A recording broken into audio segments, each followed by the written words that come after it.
मेरे ਵੱਲੋਂ ਸਾਰਿਆਂ ਨੂੰ ਪਿਆਰ ਭਰੀ ਸਤਿ ਸ਼੍ਰੀ ਅਕਾਲ ਜੀ। ਅੱਜ ਦੀ ਵੀਡੀਓ ਵਿੱਚ ਆਪਾਂ ਰੀਟ ਲੈਵਲ 1 ਦੀ ਪਹਿਲੀ ਭਾਸ਼ਾ ਪੰਜਾਬੀ ਦੀ ਆਨਸਰ ਕੀ ਦੀ ਗੱਲਬਾਤ ਕਰਦੇ ਹਾਂ। ਇਹਦੇ ਵਿੱਚ ਜੋ ਪਹਿਲਾ ਪ੍ਰਸ਼ਨ ਪੁੱਛਿਆ ਗਿਆ ਹੈ ਜੀ ਉਹ ਹੈ ਕਿ ਭਾਸ਼ਾ ਸਿੱਖਿਆ ਵਿੱਚ ਪਾਠ ਪੁਸਤਕ ਦੇ ਮਹੱਤਵ ਨੂੰ ਪ੍ਰਗਟਾਉਂਦਾ ਸਹੀ ਜੁੱਟ ਚੁਣੋ। ਤਾਂ ਇਹਦਾ ਜੋ ਸਹੀ ਆਨਸਰ ਹੋਵੇਗਾ ਉਹ ਆਪਸ਼ਨ ਨੰਬਰ ਸੀ ਹੋਵੇਗਾ, ਗਿਆਨ ਪ੍ਰਾਪਤੀ ਦਾ ਸਾਧਨ, ਵਿਸ਼ੇ ਵਸਤੂ ਨੂੰ ਸਮਝਣ 'ਚ ਸਹਾਇਕ। ਬਾਕੀ ਜੋ ਤਿੰਨੋਂ ਹੀ ਆਪਸ਼ਨ ਹੈਗੇ ਆ ਉਹ ਨੈਗੇਟਿਵ ਹੈਗੇ ਆ ਜੀ, ਤੇ ਇਹਦਾ ਜੋ ਸਹੀ ਆਨਸਰ ਹੋਵੇਗਾ ਉਹ ਆਪਸ਼ਨ ਨੰਬਰ ਸੀ ਹੋਵੇਗਾ। ਅਗਲਾ ਪ੍ਰਸ਼ਨ ਹੈ ਜੀ ਕਿੰਡਰਗਾਰਟਨ ਵਿਧੀ ਦਾ ਜਨਮਦਾਤਾ ਕਿਸ ਨੂੰ ਮੰਨਿਆ ਜਾਂਦਾ ਹੈ। ਇਹਦਾ ਜੋ ਆਨਸਰ ਹੋਵੇਗਾ ਆਪਸ਼ਨ ਨੰਬਰ ਏ, ਫਰੋਵੈਲ ਨੂੰ ਮੰਨਿਆ ਜਾਂਦਾ ਹੈ। 33ਵਾਂ ਪ੍ਰਸ਼ਨ ਹੈ ਜੀ ਪੰਜਾਬੀ ਭਾਸ਼ਾ ਸਿੱਖਿਆ ਨਾਲ ਸੰਬੰਧਿਤ ਸਮੱਸਿਆ। ਇਹਦਾ ਜੋ ਆਨਸਰ ਹੋਵੇਗਾ ਜੀ ਉਹ ਆਪਸ਼ਨ ਨੰਬਰ ਏ ਮੇਰੇ ਅਕੋਰਡਿੰਗ ਹੋਊਗਾ। ਬਾਕੀ ਕਿਉਂਕਿ ਸਾਰਿਆਂ 'ਚ ਬਹੁਲਤਾ ਦੱਸ ਰੱਖੀ ਹੈ ਤਾਂ ਜੋ ਇਹਦਾ ਆਨਸਰ ਬਣਦਾ ਹੈ ਉਹ ਇਕੱਲਾ ਏ ਹੀ ਬਣਦਾ ਹੈ। ਆਪਣਾ ਜੋ 34ਵਾਂ ਪ੍ਰਸ਼ਨ ਹੈ ਜੀ ਉਹ ਪੁੱਛਿਆ ਗਿਆ ਹੈ ਕਿ ਪਾਠ ਨੂੰ ਰੁਚੀਦਾਇਕ ਬਣਾਉਣ ਲਈ ਮਹੱਤਵਪੂਰਨ ਸਾਧਨ ਪੁੱਛੇ ਗਏ ਹੈ ਜੀ। ਉਹ ਪਹਿਲਾ ਆਪਸ਼ਨ ਹੈਗਾ ਜੀ ਲੋੜ ਅਨੁਸਾਰ ਦੇਖਣ ਸੁਣਨ ਉਪਕਰਨਾਂ ਦਾ ਪ੍ਰਯੋਗ ਕਰਨਾ ਚਾਹੀਦਾ ਹੈ ਜੀ। ਸਮਰੱਥਾ ਅਨੁਸਾਰ ਸਵਾਲ ਪੁੱਛ ਕੇ ਇਹ ਵੀ ਹੋਣਾ ਚਾਹੀਦਾ ਜੀ। ਪਾਠ ਵਿੱਚ ਵੰਨ ਸੁਵੰਨਤਾ ਲਿਆਉਣੀ ਚਾਹੀਦੀ ਹੈ, ਬਿਲਕੁਲ ਲਿਆਉਣੀ ਚਾਹੀਦੀ ਹੈ। ਅਤੇ ਇਹਦਾ ਜੋ ਆਨਸਰ ਹੋਵੇਗਾ ਜੀ ਉਪਰੋਕਤ ਸਾਰੇ ਹੋਵੇਗਾ। 35ਵਾਂ ਪ੍ਰਸ਼ਨ ਹੈ ਜੀ ਭਾਸ਼ਾ ਸਿੱਖਿਆ ਵਿੱਚ ਮੁੱਢਲਾ ਕੌਸ਼ਲ ਕਿਹੜਾ ਹੁੰਦਾ ਹੈ। ਇਹਦੇ ਵਿੱਚ ਮੁੱਢਲਾ ਕੌਸ਼ਲ ਜੋ ਹੁੰਦਾ ਹੈ ਜੀ ਸੁਣਨਾ ਅਤੇ ਸਮਝਣਾ, ਕਿਉਂਕਿ ਬੱਚਾ ਪਹਿਲਾਂ ਸੁਣਦਾ ਹੈ ਫਿਰ ਉਹਨੂੰ ਸਮਝਦਾ ਅਤੇ ਫਿਰ ਕੋਸ਼ਿਸ਼ ਕਰਕੇ ਬੋਲਣਾ ਸਿੱਖਦਾ ਹੈ। 36ਵਾਂ ਪ੍ਰਸ਼ਨ ਹੈ ਜੀ ਭਾਸ਼ਾ ਸਿੱਖਿਆ ਵਿੱਚ ਸਹਾਇਕ ਸੂਤਰ ਦਾ ਸਹੀ ਜੁੱਟ ਹੈ। ਇਹਦੇ ਵਿੱਚ ਜੋ ਪਹਿਲਾ ਆਪਸ਼ਨ ਹੈਗਾ ਜੀ ਸੌਖੇ ਤੋਂ ਔਖੇ ਵੱਲ ਅਤੇ ਆਗਮਨ ਤੋਂ ਨਿਗਮਨ ਵੱਲ। ਆਗਮਨ ਤੋਂ ਨਿਗਮਨ ਮਤਲਬ ਕਿ ਉਦਾਹਰਣ ਤੋਂ ਨਿਯਮ ਵੱਲ। ਇਹਦਾ ਜੋ ਆਪਸ਼ਨ ਨੰਬਰ ਏ ਰਾਈਟ ਹੋਏਗਾ। ਬਾਕੀ ਸਾਰਿਆਂ ਤਿੰਨਾਂ ਆਪਸ਼ਨਾਂ ਦੇ ਵਿੱਚ ਔਖੇ ਤੋਂ ਸੌਖੇ ਵੱਲ ਲਿਖ ਰੱਖਿਆ ਤਾਂ ਇਹਦਾ ਜੋ ਆਨਸਰ ਹੋਵੇਗਾ ਏ ਬਿਲਕੁਲ ਰਾਈਟ ਹੋਵੇਗਾ। ਅੱਗੇ ਹੈ ਜੀ ਪੰਜਾਬੀ ਵਰਣਮਾਲਾ ਦਾ ਮੁੱਖ ਵਰਗ ਪੁੱਛਿਆ। ਇਹ ਤਾਂ ਸਾਰੇ ਬੱਚਿਆਂ ਨੂੰ ਪਤਾ ਹੋਏਗਾ ਕਿ ਊੜਾ ਆੜਾ ਈੜੀ ਸੱਸਾ ਜੋ ਹੁੰਦਾ ਇਹ ਮੁੱਖ ਵਰਗ ਹੁੰਦਾ ਹੈ ਪੰਜਾਬੀ ਵਰਣਮਾਲਾ ਦਾ। ਅਗਲਾ ਪ੍ਰਸ਼ਨ ਹੈ ਜੀ ਊੜੇ ਨਾਲ ਕਿਹੜੀਆਂ ਕਿਹੜੀਆਂ ਲਗਾਂ ਲੱਗਦੀਆਂ ਹਨ। ਇਹਦਾ ਜੋ ਆਪਸ਼ਨ ਨੰਬਰ ਸੀ ਬਿਲਕੁਲ ਰਾਈਟ ਹੈ ਜੀ, ਔਂਕੜ ਦੁਲੈਂਕੜ ਅਤੇ ਹੌੜਾ।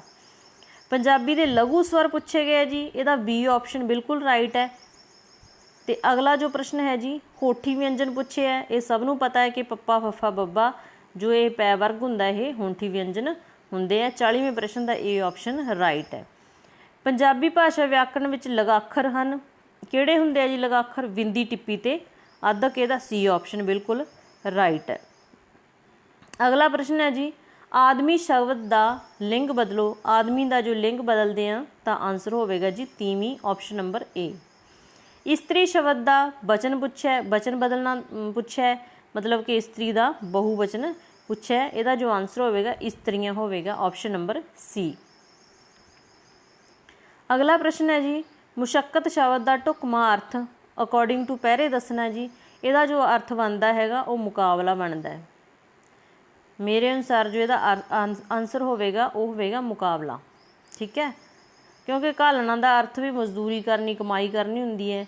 ਜੰਗ ਯੁੱਧ ਹੁੰਦਾ ਹੈ ਅਤੇ ਇਹਦਾ ਜੋ ਅਰਥ ਬਣਦਾ ਹੈ ਉਹ ਮੁਕਾਬਲਾ ਹੋਵੇਗਾ। 45ਵਾਂ ਪ੍ਰਸ਼ਨ ਹੈ ਜੀ ਆਜ਼ਾਦੀ ਲਈ ਹਿੰਦੁਸਤਾਨੀ ਇਸਤਰੀਆਂ ਨੂੰ ਬਹਾਦਰ ਬਣਨਾ ਪਵੇਗਾ। ਇਹਦਾ ਜੋ ਕਾਲ ਪੁੱਛਿਆ ਅਤੇ ਇਹਦਾ ਕਾਲ ਹੋਵੇਗਾ ਜੀ ਭਵਿੱਖਤ ਕਾਲ। ਆਨਸਰ ਹੋਵੇਗਾ ਆਪਸ਼ਨ ਨੰਬਰ ਡੀ। 46ਵਾਂ ਪ੍ਰਸ਼ਨ ਹੈ ਜੀ ਪ੍ਰਸ਼ਨ ਪੱਤਰ ਨਿਰਮਾਣ ਵਿੱਚ ਕਿਹੜੇ ਕਿਹੜੇ ਸਿਧਾਂਤਾਂ ਦਾ ਪਾਲਣ ਕਰਨਾ ਪੈਂਦਾ ਹੈ। ਇਹਦਾ ਆਨਸਰ ਹੋਵੇਗਾ ਜੀ ਇਹ ਸਾਰੇ, ਕਿਉਂਕਿ ਇਹਦੇ ਵਿੱਚ ਵਿਸ਼ਵਾਸਯੋਗਤਾ ਵੀ ਹੋਣੀ ਚਾਹੀਦੀ ਹੈ, ਵਿਆਪਕਤਾ ਵੀ ਹੋਣੀ ਚਾਹੀਦੀ ਹੈ ਅਤੇ ਸਰਲਤਾ ਵੀ ਹੋਣੀ ਚਾਹੀਦੀ ਹੈ। ਇਹਦਾ ਆਪਸ਼ਨ ਨੰਬਰ ਡੀ ਰਾਈਟ ਹੋ ਜਾਵੇਗਾ। ਵਿਦਿਆਰਥੀਆਂ ਦੇ ਵਿਚਾਰਾਂ ਨੂੰ ਸੰਗਠਿਤ ਕਰਨ ਦੀ ਯੋਗਤਾ ਦੀ ਜਾਂਚ ਕਰਦੀ ਹੈ। ਕਿਹੜੀ ਪ੍ਰੀਖਿਆ ਕਰਦੀ ਹੈ ਜੀ, ਉਹਨਾਂ ਦੇ ਵਿਚਾਰਾਂ ਨੂੰ ਸਮਝਣ ਦੀ ਜਿਹੜੀ ਜਾਂਚ ਕਰਦੀ ਹੈ ਉਹ ਕਰਦੀ ਹੈ ਨਿਬੰਧਾਤਮਕ ਪ੍ਰੀਖਿਆ। ਆਪਸ਼ਨ ਨੰਬਰ ਏ ਇਹਦਾ ਠੀਕ ਹੋਵੇਗਾ। ਜੇ ਤੁਹਾਨੂੰ ਕਲਾਸ ਚੰਗੀ ਲੱਗਦੀ ਹੈ ਤਾਂ ਜੀ ਲਾਈਕ ਕਰੋ ਕਲਾਸ ਨੂੰ ਅਤੇ ਸ਼ੇਅਰ ਕਰੋ ਤਾਂ ਕਿ ਬਾਕੀ ਬੱਚਿਆਂ ਦੀ ਹੈਲਪ ਹੋ ਸਕੇ, ਅਤੇ ਚੈਨਲ ਨੂੰ ਸਬਸਕ੍ਰਾਈਬ ਕਰੋ ਤਾਂ ਕਿ ਤੁਹਾਡੀ ਜ਼ਰੂਰਤ ਮੁਤਾਬਕ ਤੁਹਾਡੇ ਕੰਮ ਦੀਆਂ ਵੀਡੀਓ ਤੁਹਾਨੂੰ ਮਿਲਦੀਆਂ ਰਹਿਣ। ਆਪਾਂ ਪੰਜਾਬੀ ਵਿਆਕਰਣ ਬਹੁਤ ਵਧੀਆ ਤਰੀਕੇ ਨਾਲ ਇਸ ਚੈਨਲ 'ਤੇ ਕੰਪਲੀਟ ਕਰਾਂਗੇ।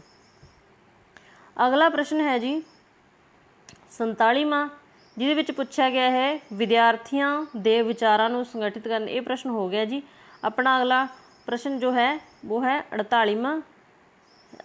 ਸੌਰੀ ਇਹਦਾ ਮੈਨੂੰ ਕਲੀਅਰ ਪਤਾ ਨਹੀਂ ਤੇ ਮੈਂ ਗਲਤ ਕੁਝ ਦੱਸਣਾ ਕਦੇ ਵੀ ਨਹੀਂ ਚਾਹਾਂਗੀ। ਜੇ ਤੁਹਾਨੂੰ ਪਤਾ ਹੈ ਤਾਂ ਕਮੈਂਟ ਕਰਕੇ ਜ਼ਰੂਰ ਦੱਸਿਓ ਕਿ ਇਹਦਾ ਕਿਹੜਾ ਆਨਸਰ ਹੋਵੇਗਾ। ਜੋ 49ਵਾਂ ਪ੍ਰਸ਼ਨ ਹੈ ਜੀ ਉਹ ਮੁਲਾਂਕਣ ਦਾ ਸ਼ਾਬਦਿਕ ਅਰਥ ਪੁੱਛਿਆ। ਇਹਦਾ ਆਪਸ਼ਨ ਨੰਬਰ 20 ਬਿਲਕੁਲ ਰਾਈਟ ਹੋਵੇਗਾ। ਮੁੱਲ ਅੰਕਣ ਤੇ ਭਾਵ ਮੁੱਲਾਂ ਦਾ ਮਾਪ ਕਰਨਾ। ਮੁੱਲ ਅੰਕਣ ਇਹਦਾ ਜੋ ਬੀ ਆ ਆਨਸਰ ਬਿਲਕੁਲ ਰਾਈਟ ਹੈ। ਜੋ ਆਪਣਾ ਅਗਲਾ ਪ੍ਰਸ਼ਨ ਹੈ ਜੀ ਇਹ ਹੈ ਜੀ ਅਖਾਣ ਪੁੱਛਿਆ ਗਿਆ ਹੈ ਗਰੀਬਾਂ ਰੱਖੇ ਰੋਜੇ ਤੇ ਦਿਨ ਵੱਡੇ ਆਏ। ਇਹਦਾ ਜੋ ਸਹੀ ਆਨਸਰ ਹੋਵੇਗਾ ਉਹ ਹੋਵੇਗਾ ਆਪਸ਼ਨ ਨੰਬਰ ਏ ਜਦੋਂ ਕਿਸੇ ਗਰੀਬ ਦੇ ਕੰਮ ਵਿੱਚ ਬਾਰ-ਬਾਰ ਵਿਘਨ ਪਵੇ। ਇਹਦਾ ਜੋ ਆਪਸ਼ਨ ਨੰਬਰ ਏ ਬਿਲਕੁਲ ਰਾਈਟ ਹੋਵੇਗਾ। 51ਵਾਂ ਪ੍ਰਸ਼ਨ ਹੈ ਜੀ ਉਲਟੀ ਬਾੜ ਖੇਤ ਨੂੰ ਖਾਵੇ। ਆਪਸ਼ਨ ਨੰਬਰ ਡੀ ਇਹਦਾ ਆਨਸਰ ਹੋਵੇਗਾ। 52ਵਾਂ ਪ੍ਰਸ਼ਨ ਹੈ ਜੀ ਦਿਨ ਫਿਰਨੇ ਮੁਹਾਵਰੇ ਦਾ ਠੀਕ ਅਰਥ। ਇਹਦਾ ਅਰਥ ਹੋਊਗਾ ਜੀ ਭਾਗ ਜਾਗਣਾ। ਸੀ ਨੰਬਰ ਇਹਦਾ ਆਪਸ਼ਨ ਬਿਲਕੁਲ ਰਾਈਟ ਹੈ। ਉਸਤਾਦੀ ਕਰਨੀ ਚਲਾਕੀ ਕਰਨੀ ਇਹ ਬਿਲਕੁਲ ਆਸਾਨ ਜਿਹਾ ਮੁਹਾਵਰਾ ਆਇਆ ਜੀ। ਅਗਲਾ ਆਪਣਾ 54ਵਾਂ ਜੋ ਪ੍ਰਸ਼ਨ ਹੈਗਾ ਜੀ ਉਹ ਹੈਗਾ ਖੁਸ਼ੀ ਗਮੀ ਜਾਂ ਹੈਰਾਨੀ ਅਤੇ ਮਨ ਦੇ ਭਾਵ ਪ੍ਰਗਟ ਕਰਨ ਵਾਲਾ ਵਿਸਰਾਮ ਚਿੰਨ੍ਹ ਪੁੱਛਿਆ ਗਿਆ। ਉਹ ਹੈ ਜੀ ਵਿਸਮਿਕ ਚਿੰਨ੍ਹ। ਆਪਸ਼ਨ ਨੰਬਰ ਏ ਦਾ ਬਿਲਕੁਲ ਰਾਈਟ ਆਨਸਰ ਹੋਵੇਗਾ। ਅੱਗੇ ਫਿਰ ਪੈਰਾ ਆ ਗਿਆ ਜੀ ਜਿਹਦੇ ਵਿੱਚ 55ਵਾਂ ਜੋ ਪ੍ਰਸ਼ਨ ਹੈ ਅਗੇਤਰ ਲੱਗ ਕੇ ਬਣਿਆ ਸ਼ਬਦ ਪੁੱਛਿਆ ਹੈ। ਅਗੇਤਰ ਲੱਗ ਕੇ ਬਣਿਆ ਸ਼ਬਦ ਹੈਗਾ ਜੀ ਸੁਚੱਜਾ। ਸੁਚੱਜਾ। ਤ੍ਰੀਮਤ ਦਾ ਸਮਾਨਾਰਥਕ ਸ਼ਬਦ ਪੁੱਛਿਆ ਜੀ। ਇਹਦਾ ਤ੍ਰੀਮਤ ਦਾ ਜੋ ਸਮਾਨਾਰਥਕ ਸ਼ਬਦ ਹੋਊਗਾ ਉਹ ਇਸਤਰੀ। ਬਿਲਕੁਲ ਇਹਦਾ ਰਾਈਟ ਆਨਸਰ ਹੈਗਾ ਜੀ। ਕਾਲ ਦਾ ਵਿਰੋਧੀ ਸ਼ਬਦ ਹੁੰਦਾ ਜੀ ਠਹਿਰਮਾ। ਆਪਸ਼ਨ ਨੰਬਰ ਡੀ ਇਹਦਾ ਬਿਲਕੁਲ ਸਹੀ ਆਨਸਰ ਹੋਵੇਗਾ। ਜੋ ਆਪਣਾ ਅਗਲਾ ਪ੍ਰਸ਼ਨ ਹੈ ਜੀ ਉਹਦੇ ਵਿੱਚ ਪੁੱਛਿਆ ਗਿਆ ਉੱਚਾ ਸ਼ਬਦ ਦਾ ਸਹੀ ਬਹੁਅਰਥਕ ਜੁੱਟ। ਲੰਮਾ ਤੇ ਵਡੇਰਾ ਇਹਦਾ ਬੀ ਆਨਸਰ ਹੋਵੇਗਾ। ਆਪਸ਼ਨ ਨੰਬਰ ਬੀ ਇਹਦਾ ਰਾਈਟ ਆਨਸਰ ਹੋਵੇਗਾ। ਅਗਲਾ ਪ੍ਰਸ਼ਨ ਹੈ ਜੀ ਪਿਛੇਤਰ ਲੱਗ ਕੇ ਬਣਿਆ ਸ਼ਬਦ ਕਿਹੜਾ ਹੈ। ਜੋ ਪਿਛੇਤਰ ਲੱਗ ਕੇ ਬਣਿਆ ਸ਼ਬਦ ਹੈ ਉਹ ਹੈਗਾ ਜੀ ਬੁੱਧੀਮਾਨ। Option number B. ਜੋ ਆਪਣਾ 60 ਨੰਬਰ ਪ੍ਰਸ਼ਨ ਹੈ ਜੀ ਉਹ ਹੈ ਜੀ ਜਿਹੜਾ ਸਦਾ ਚੜ੍ਹਦੀਆਂ ਕਲਾਂ ਵਿੱਚ ਰਵੇ। ਇਹਦਾ ਅਰਥ ਪੁੱਛਿਆ। ਇਹਦਾ ਅਰਥ ਹੈਗਾ ਜੀ ਆਸ਼ਾਵਾਦੀ। ਤਾਂ ਇਹ ਸੀ ਆਪਣੇ ਲੈਵਲ 1 ਦੀ ਪੰਜਾਬੀ ਭਾਸ਼ਾ ਪਹਿਲੀ ਭਾਸ਼ਾ ਪੰਜਾਬੀ ਦੇ 30 ਪ੍ਰਸ਼ਨ ਤੇ ਇੱਕ ਅੱਧਾ ਪ੍ਰਸ਼ਨ ਇੱਧਰ ਉੱਧਰ ਹੋ ਸਕਦਾ ਹੈ। ਬਾਕੀ ਆਨਸਰ ਮੇਰੇ ਅਕੋਰਡਿੰਗ ਸਹੀ ਹੈਗੇ ਹੈ। ਜੇ ਤੁਹਾਨੂੰ ਚੰਗੀ ਲੱਗੀ ਕਲਾਸ ਤਾਂ ਲਾਈਕ ਕਰਕੇ ਸ਼ੇਅਰ ਕਰਿਓ ਤੇ ਚੈਨਲ ਨੂੰ ਜ਼ਰੂਰ ਸਬਸਕ੍ਰਾਈਬ ਕਰਿਓ। ਧੰਨਵਾਦ ਜੀ।